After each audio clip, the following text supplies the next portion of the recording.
So this week we're going to be watching and talking about the movie Brick, written and directed by Rian Johnson. And this is our representative text for noir, and specifically film noir, but we're going to be talking about noir in general. So this is the first lecture, and I want to talk a bit about the history of it as a genre. So real noir, which I'm going to put in quotes, is mostly American film from the 1940s. And much in the same way that Gothic isn't really defined as like an architectural style that we talked about until after it's happened, film noir isn't labeled as film noir until kind of its end. Not really its end, until it's been going on for a while.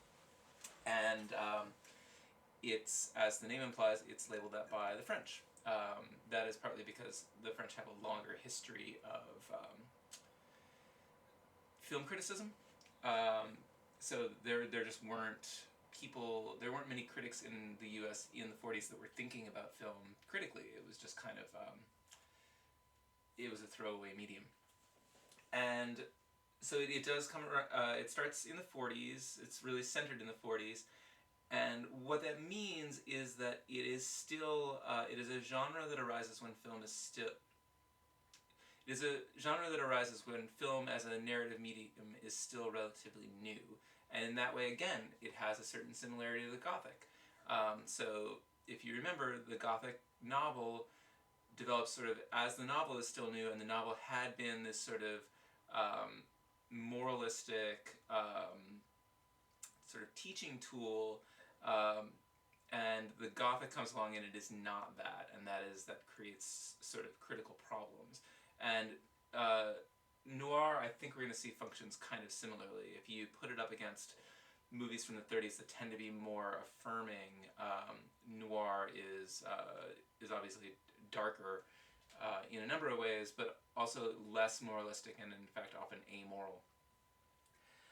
And certainly not designed to teach morality. So let's talk about sort of things that mark classic noir. And the first one is broken characters. And noir tends to be fairly masculine in the same way that it tends to be fairly white, and that is something that we'll talk about when we get to talking about Brick. Broken characters who are haunted by their past. Very often what that past is service in World War I. So if you think of the sort of classic image of a noir detective, he is probably wearing a long beige coat, which is a trench coat.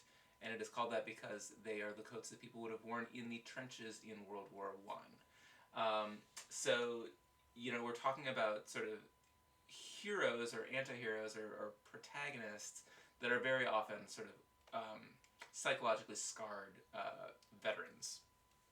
Again, this is in classic 40s noir, but we'll see sort of different ways that this plays out in different texts. Sorry, my dog's outside, so I keep looking to see if she wants to get in. So we have broken characters haunted by their past. A little quote. This is from a lot of what we're going to talk about is from an essay by Eric Lott called what is it called? Oh, called The Whiteness of Film Noir. Eric Lott is an amazing critic, particularly on issues of race. And one of the things he has to say: noir characters threaten to lose themselves in qualities that formerly marked all the self was not, and that unsettle its stable definition. Now, if you remember when we talked about the Gothic, we talked about this same kind of thing. This idea that the thing that you don't want to be, the thing that you define yourself against, returns and unsettles your sense of self. In this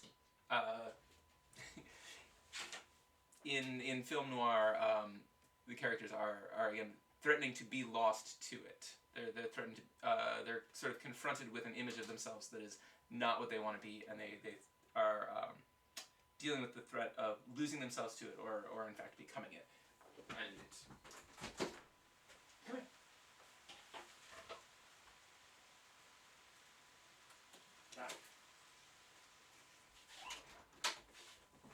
I'll try to find a way to edit that out. So we have broken heroes. We have a sense of disillusion, pessimism, and particularly distrust of systems. And those systems can be a number of things. They can be the criminal justice system. So, again, the classic noir trope is the private investigator, the private eye. And that means that we have someone who is defined, who is a sort of force for pseudo justice, but they are defined by the fact that they are not cops. They are not part of the formalized system of justice, and very often within the noir plot, that is going to play out. The fact that they cannot themselves administer justice becomes a limit set on what their character, who their character is, and what their character can do. There is also a distrust of bourgeois economic systems. There's a distrust of bourgeois distrust with and a disillusionment with bourgeois systems of morality. So again, this idea of like being able to do things that are amoral because there's nothing concrete that holds you to them, and a distrust of ideas of family and fidelity. So that includes sort of distrust or an uninterest, a disinterest, lack of interest in sexual mores. So and there are various ways that plays out in noir. They are noir is very often involved in the idea of crossing boundaries and crossing borders, and often this means crossing into sort of criminal elements and criminal underworlds, and that is something that we're going to see in Brick definitely. But in classic noir, and you will see this in Brick as well, that border crossing, that crossing into a darker space, was directly rendered in imagery, and that's where the genre gets its name. Is from image-wise, very often the main characters in noir are going to pass in and out of darkness, and again you'll see that in the imagery in Brick as well. Yeah, so this actually points out one of the reasons that noir happens when it happens. In addition to it being this sort of like post-depression moment and a moment with a certain amount of distance from World War I, it also is a technical innovation. And again, we're going to, like with Gothic, we're going to see this interest in technology, but in this case, it's film technology. Faster film stock, certain photo flood bulbs that are going to allow higher contrast in the picture image, and what it generally allows, it allows the whites to be whiter and the blacks to be blacker, in a purely image sense, but also in a metaphorical sense. Often, what this means is that Hollywood actresses, there was a sort of higher premium placed on whiteness of skin, particularly with actresses, and they would literally sort of glow on screen in film noir. The actresses who were playing the good guy, the good girl, would have this sort of translucent quality.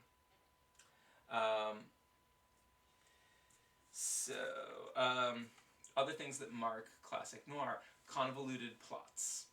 And if this sounds familiar, because this is something else that it shares with the Gothic. One of my favorite sort of stories about film noir is there's a classic film noir called The Big Sleep. It stars Humphrey Bogart and Lauren Bacall, and it was based on a story by Raymond Chandler. And that story was adapted by William Faulkner, who is, kind of a big deal. And somebody asked Faulkner at some point, like, hey, who killed character X? Because there's like 10 people that die in the course of the movie. And Faulkner actually didn't know. He had adapted the entire book and didn't, there were parts of the plot that were just opaque to him still as the screenwriter. We talked a little about the private eye versus detective, but again, that idea of someone who operates outside of the law, and very often they are they are failed cops. That's a sort of a trope in noir, is that this is someone who has been part of the law enforcement system but got jaded and left, and now the the sort of day to day of being private eye is this like seedy, like following people to see if they're cheating on their wives or husbands, and then the classic detective noir is that a case comes that leads to something bigger, that leads to something more like classical police work. Um, Another trope within film noir is the femme fatale, and I think we're going to want to question with Brick who that is, and who's serving in that role and how. But the femme fatale is the faithless, ruthless women in noir who exemplify and perform the dark deeds that signify the underside of self that upstanding men must refuse in the interest of self-preservation. So the femme fatale um, is um, is very often what pulls the lead, the protagonist, into this sort of darker world. They represent they represent sexuality, they represent desire, and through that desire you cross into a sort of darker space. Um,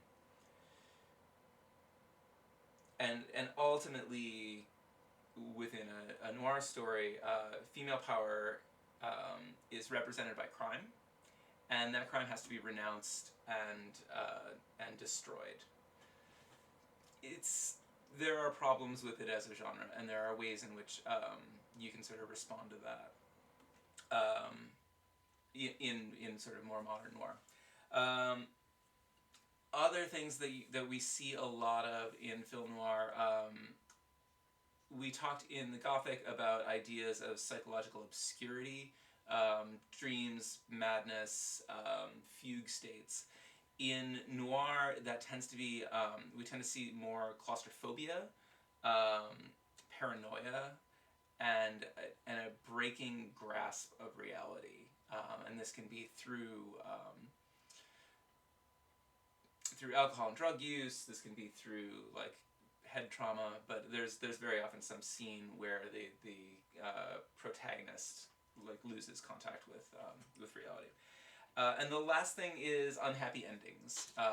And so, spoiler, things don't end well in Brick. All right, I'm gonna let the dog in. I'm gonna talk about some more things in just a bit.